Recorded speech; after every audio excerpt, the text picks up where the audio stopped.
दोस्तों, उत्तर प्रदेश की सियासत में एक बार फिर हलचल तेज हो गई है और इस हलचल की वजह है एआईएमआईएम प्रमुख असदुद्दीन ओवैसी। 2027 में होने वाले विधानसभा चुनावों से करीब 1.5 साल पहले ही ओवैसी ने अपना चुनावी अभियान शुरू कर दिया है और वो भी बड़े सोचे समझे तरीके से। बहराइच से शुरुआत, फिर बिजनौर और उसके बाद सहारनपुर। ओवैसी ने जिन 3 इलाकों को चुना है वो महज इत्तेफाक नहीं है। ये वो सीटें हैं जहां मुस्लिम वोट बैंक की तादाद अच्छी खासी है और यहीं से सवाल उठता है कि क्या ओवैसी सच में यूपी में गेम चेंजर बनने जा रहे हैं? क्या इसका सीधा फायदा बीजेपी और बीएसपी को मिलेगा? और सबसे बड़ा सवाल कि क्या अखिलेश यादव की समाजवादी पार्टी के लिए ये किसी बड़े खतरे की घंटी है? आज के इस रिपोर्ट में हम बारीकी से समझेंगे कि ओवैसी की पूरी रणनीति क्या है, उनके निशाने पर कौन कौन से इलाके हैं और आखिर में सियासी समीकरण किस करवट बैठ सकते हैं। दोस्तों, असदुद्दीन ओवैसी और उनकी पार्टी एआईएमआईएम यूपी की सियासत में कोई नया नाम नहीं है। 2017 के विधानसभा चुनाव से ही वो उत्तर प्रदेश में अपनी किस्मत आजमा रहे हैं। उस चुनाव में एआईएमआईएम ने करीब 38 सीटों पर उम्मीदवार उतारे थे, लेकिन नतीजा वही रहा जो अक्सर यूपी में इस पार्टी का रहता आया है। पार्टी का खाता तक नहीं खुल पाया। मुख्य मुकाबले में पार्टी सिर्फ एक सीट पर दिखी थी, संभल, जहां से जियाउर रहमान बर्क चुनाव लड़ते हैं। तो सवाल लाजमी है कि जिस पार्टी ने पिछले करीब एक दशक में यूपी में एक भी सीट नहीं जीती, वो अचानक 2027 के चुनाव को लेकर इतनी आक्रामक क्यों नजर आ रही है? इसका जवाब समझने के लिए हमें ओवैसी की हालिया सक्रियता को देखना होगा। बीते कुछ हफ्तों में ओवैसी ने पूर्वांचल से लेकर पश्चिमी उत्तर प्रदेश तक लगातार दौरे किए हैं और हर जगह उन्होंने मुस्लिम बहुल इलाकों को निशाना बनाया। राजनीतिक जानकारों का मानना है कि यह सिर्फ एक चुनावी शुरुआत नहीं, बल्कि एक सोची समझी रणनीति का हिस्सा है, जिसका मकसद है यूपी की मुस्लिम राजनीति में अपनी जगह मजबूत करना। अब बात करते हैं ओवैसी के चुनावी अभियान की शुरुआत की, जो उन्होंने पूर्वी उत्तर प्रदेश के बहराइच जिले की मटेरा विधानसभा सीट से किया है। ये सीट चुनना अपने आप में एक बड़ा सियासी संदेश माना जा रहा है। मटेरा का इलाका समाजवादी पार्टी के दिवंगत नेता वकार शाह और उनके परिवार का पारंपरिक गढ़ रहा है। यहाँ शाह परिवार का दबदबा दशकों पुराना है और यह क्षेत्र सपा के सबसे भरोसेमंद वोट बैंक में गिना जाता है। ओवैसी ने अपनी पहली बड़ी जनसभा के लिए ठीक इसी इलाके को चुना।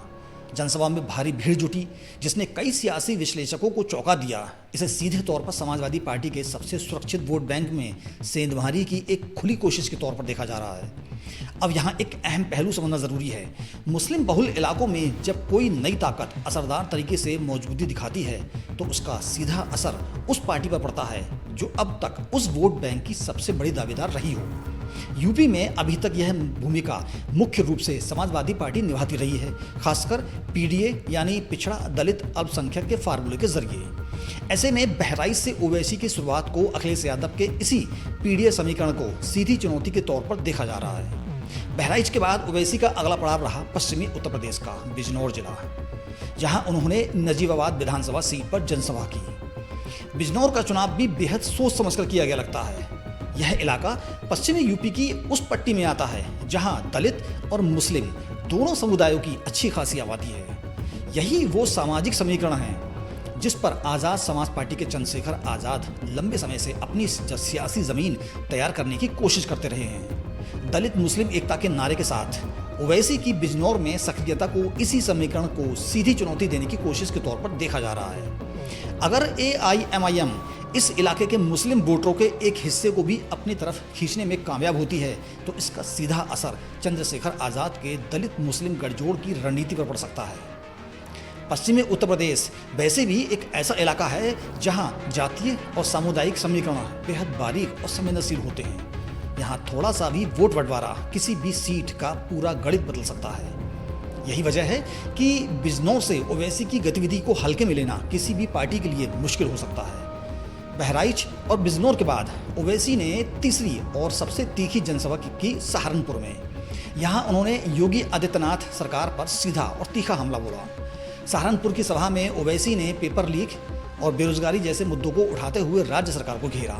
इसके साथ ही उन्होंने सहारनपुर की एक मस्जिद, संभल में हुए विवाद और जौहर यूनिवर्सिटी से जुड़े मामले भी उठाए, यानी वो मुद्दे जो मुस्लिम समुदाय के बीच सीधे भावनात्मक असर रखते हैं। इस सभा के दौरान ओवैसी ने एक बड़ा राजनीतिक ऐलान भी किया। उन्होंने कहा कि वो उत्तर प्रदेश में दोबारा बीजेपी सरकार बनते नहीं देखना चाहते और इसके लिए वो चुनाव से पहले किसी भी पार्टी के साथ गठबंधन के लिए तैयार हैं। उन्होंने यह भी दावा किया कि उनकी पार्टी का मुख्य मकसद बीजेपी को हराना है। यह बयान इसलिए भी अहम है क्योंकि अब तक AIMIM पर अक्सर यह आरोप लगता रहा है कि उसकी मौजूदगी विपक्षी वोट बैंक परोक्ष रूप से बीजेपी को ही फायदा पहुंचाती है। ओवैसी का यह गठबंधन वाला बयान इसी आरोप को बेअसर करने की एक कोशिश माना जा रहा है। जानकारी के मुताबिक आने वाले दिनों में AIMIM सहारनपुर और मुरादाबाद जैसे और जिलों में भी अपनी जनसभाओं का सिलसिला जारी रखने वाली है, यानी पश्चिमी यूपी की उस पूरी पट्टी में जहां मुस्लिम आबादी चुनावी नतीजों में निर्णायक भूमिका निभाती रही है।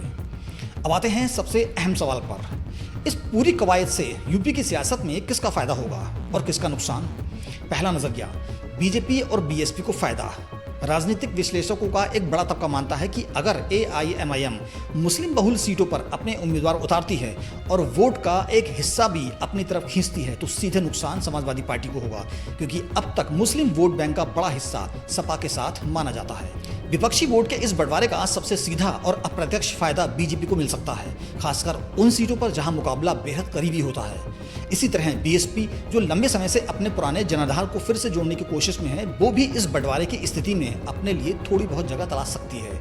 वहीं दूसरा तबका यह भी कहता है कि 2017 से लेकर अब तक AIMIM यूपी में एक भी सीट नहीं जीत पाई है। ऐसे में सिर्फ बड़ी भीड़ जुटाने से यह मान लेना काफ़ी नहीं कि पार्टी वोट काटने में कामयाब होगी।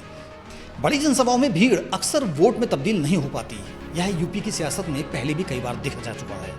तीसरा नजरिया, सपा के लिए सीधी चुनौती। कुछ विश्लेषक इसे अखिलेश यादव के PDA फार्मूले के लिए एक सीधी चुनौती के तौर पर देखते हैं। उनका तर्क है कि अगर ओवैसी मुस्लिम इलाकों में लगातार सक्रियता बनाए रखते हैं और उसे संगठनात्मक मजबूती में बदल पाते हैं तो आने वाले चुनाव में सपा को अपने परंपरागत गढ़ों में भी मेहनत करनी पड़ सकती है, जो पहले से उसके लिए सुरक्षित मानी जाती थी। कुल मिलाकर ओवैसी की रणनीति पर आखिरी राय बटी हुई है।